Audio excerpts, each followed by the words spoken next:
Hello everyone and welcome back to another episode of The Fox's Brew. So today we're going to be talking about an issue. A woman was murdered due to a TikTok trend, but let's be honest, it wasn't because of the TikTok trend. It's because she outed her husband as a PDF, and because he had nothing else to lose, he ended up taking her life. So we're going to switch over and I'm going to show you her profile in the video where she announced it.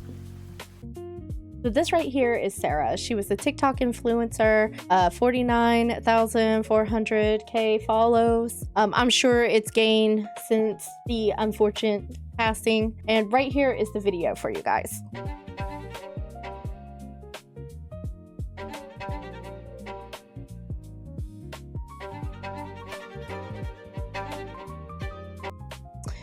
And so I believe, if I remember correctly, it was like 11 or 12 days after this video was posted. Her husband, soon to be ex-husband, escaped police custody and was on large, and then ended up making his way to the house and unfortunately taking her life. I also wanted to point out the last video that she had posted, which I don't think I can play this because I don't want to get copyrighted, but she says, "May whatever the F that was never find me again." And this is like so heartbreaking. And this right here is the piece of husband that ended up taking her life. I'm gonna see if I can pull up the police reports because there was supposedly an allegation of where he was caught kissing a 15-year-old girl. If I can find that.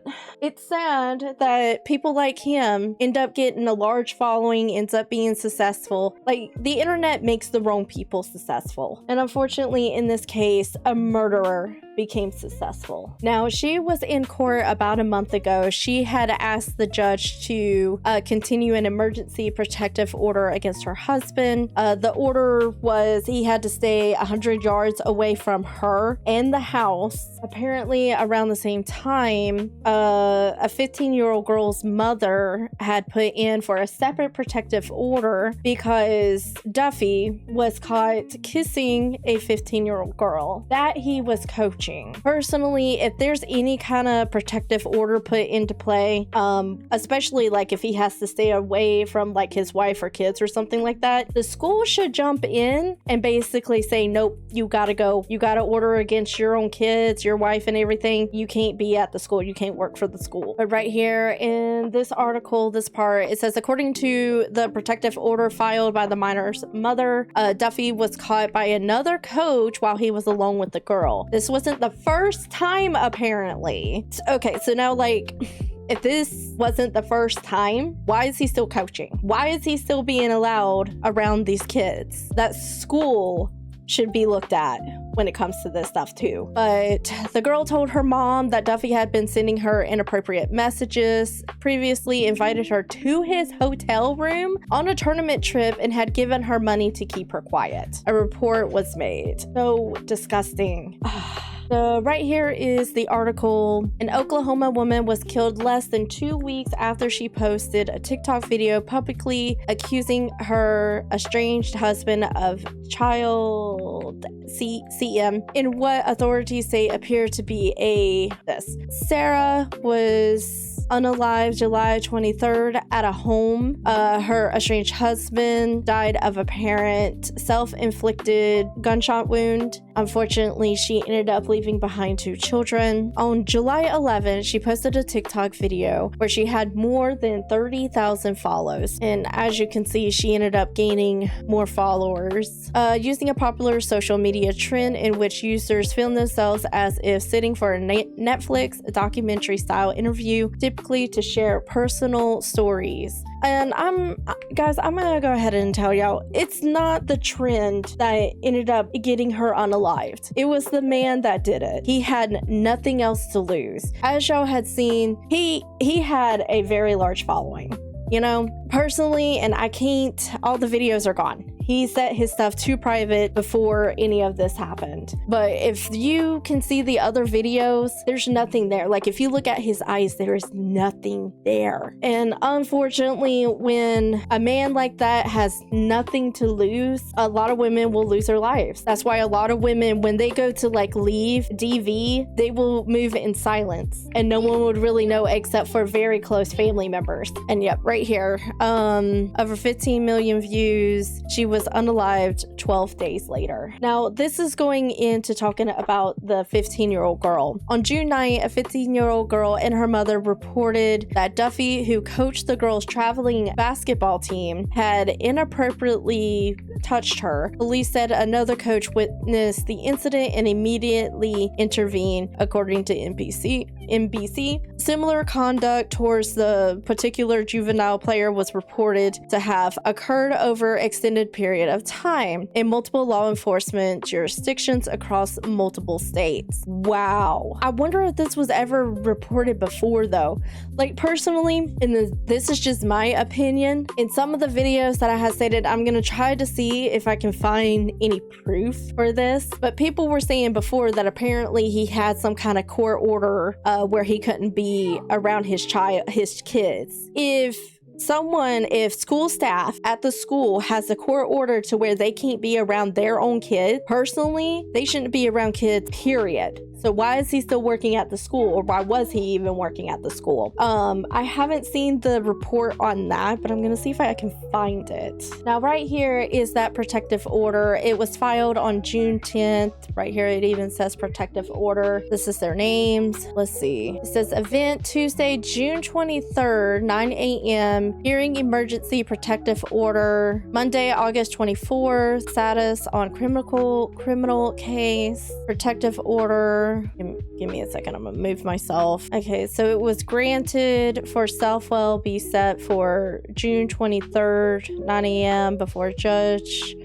Courtroom, entry appearance, continue emergency, kitchen for protection. Okay, so this was, I believe this is where it's saying they were granted for the case or for the protection. Defendant is to remain 100 yards away from her and the home at all times, and that he was ordered out of the house. Okay. I found it. So in one of the other reports, it said that he escaped police custody. Well, I was trying to figure out, how that happened. Right here, it says it. The teen's parents went to a police station to report the allegations. Police attempted to apprehend Duffy at the school where the allegations took place, but he had left, according to Nick, a spokesman for, I don't even know how to say that, the police. Over the next 24 hours, police across multiple jurisdictions attempted to locate Duffy by pinging cell phone towers. I'm sorry if I butchered this, Muskogee Sheriff's Department attempted to locate him by flying a drone near a tower that his phone had pinged. He stayed just enough ahead of us that we couldn't track him down that night, Boatman said. But because the alleged crimes took place on Cherokee land, and Duffy was a member of the, and I'm sorry if I butcher this, Osage tribe, police referred to investigations into alleged lewd behavior towards a minor in the U.S. Attorney's Office in Tesla, which has jurisdiction over crimes on tribal land. Now, I'm not exactly sure how that all works, but I would assume it's probably way worse with it being on tribal land. Neither the U.S. Authorities Office nor the FBI field office in Tesla immediately respond to requests or comment.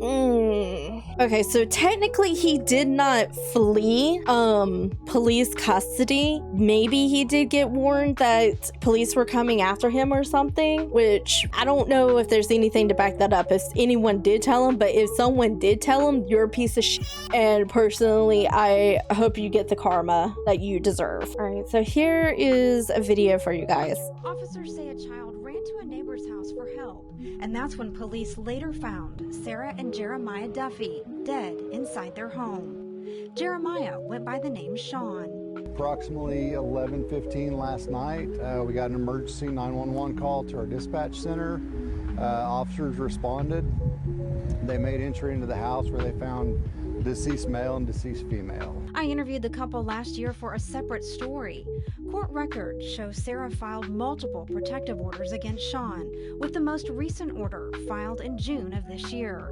Neighbors like John Blackwell, who knew the family through his child's basketball team, is grappling with the heartbreaking reality that someone he trusted was capable of this. Two of my daughters played with his daughter since they were about 12 or 13 for the Ballers. And then, Sean would help out with practices a lot. And you just don't know what's going on behind people's doors. You think everything's fine, and something like this happens, it just makes you sad. As police continue to investigate, they say there is no ongoing threat to the neighborhood.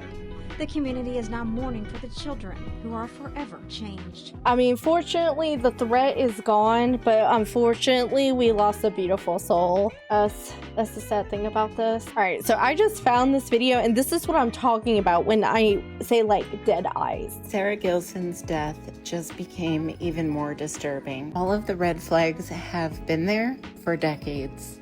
Beginning in... Look at that. That's what I'm saying. He's got these dead eyes. But let's continue this. August of 2000, when a marriage license was filed for by Sean, requesting the court's permission for him to marry a 16-year-old. This 16-year-old went on to have 5 children with Sean. That marriage came to an end in November. Wait, is that's not with Sara, is it? Stephanie? Yeah, this is a whole different person. Of 2018, when divorce papers were filed. Post-divorce litigation included custody modification, contempt filings, parenting disputes, and an emergency ex parte custody order awarding Stephanie legal and primary physical custody, with Sean's visitation limited to professionally supervised visits. Okay, so that's going off what I was saying earlier. So right here, we just seen this person has a copy of the court records. If something like that is filed when the schools do a background check on somebody, if they have something in there that involves a child, they can't see their kids without supervised visitation or something like that, they shouldn't be in the school around other children, let alone that child was 16 years old. Wasn't that a red flag to the school? Ding, ding, ding, ding. Hello? I swear, schools need to be checking in on these people. Run a full background check. Look at their court records and stuff like that. He should not have been coaching a teenage team. What was it? Basketball team. Forward to June 5th, 2026. When Owasso police report receiving allegations that Jeremiah Sean Duffy had inappropriately touched a juvenile female member of a team that he coached. Police later stated the matter was referred federally under the Major Crimes Act after learning he was a member of the Osage Indian Tribe of Oklahoma. Shortly after, on June 10th, 2026, additional protective order filings appear in court records, including one filed by Sara and a separate filing by another petitioner. Included in the court filings, there were several affidavits, including text messages showing Sean violating an active order of protection that Sara held against Sean. Sara reported to the court that Sean violated the order of protection by emailing her. Sean also threatened suicide, and Sean's son alerted Sara that Sean had removed several firearms from his ex-wife's home. On July 23rd, 2026, dispatchers received a 911 call in which a woman could reportedly be heard screaming, followed by what sounded like a gun. Here's my thing. Yes, if it's his property, it's his guns, he should have a right to get it. But if there is anything proving or with him saying that he was going to take himself out, he should have never had access to the weapons. Those should have stayed locked up. Gunshot. Moments later, a juvenile called 911 from a neighbor's home, telling dispatchers that his stepfather had shot his mother. Responding officers found Sara Gilson and Jeremiah Sean Duffy deceased. Investigators say the evidence indicates The incident appears to be a murder-suicide. Sean Duffy had all of the red flags, and police did nothing to stop him, leaving 2 children without their mother and forever changing multiple families. That is so sad. That is very, very sad. This is why I'm saying, and I've talked about this before, it's not all men. So you can't sit there and say, this is why women choose the bear and all that. It's not all of them. And I know there's going to probably be someone coming into the comment thing, but it's men. Understand there are women that do the same thing too, and has done a lot of really bad things to children too. So are you gonna blame women for a lot of the stuff too? No, it's just certain people. No one can truly know the living situation, how everything is behind closed doors. Personally, if I would have known that my ex, how are you going to keep the whole thing about you having other children away from your wife, from your present wife? And then why wasn't she asking questions and stuff like that? If I would have found out that my partner had done something like that, because I would be in fear that if we had kids together, he would try to do something to our daughter or our son, something.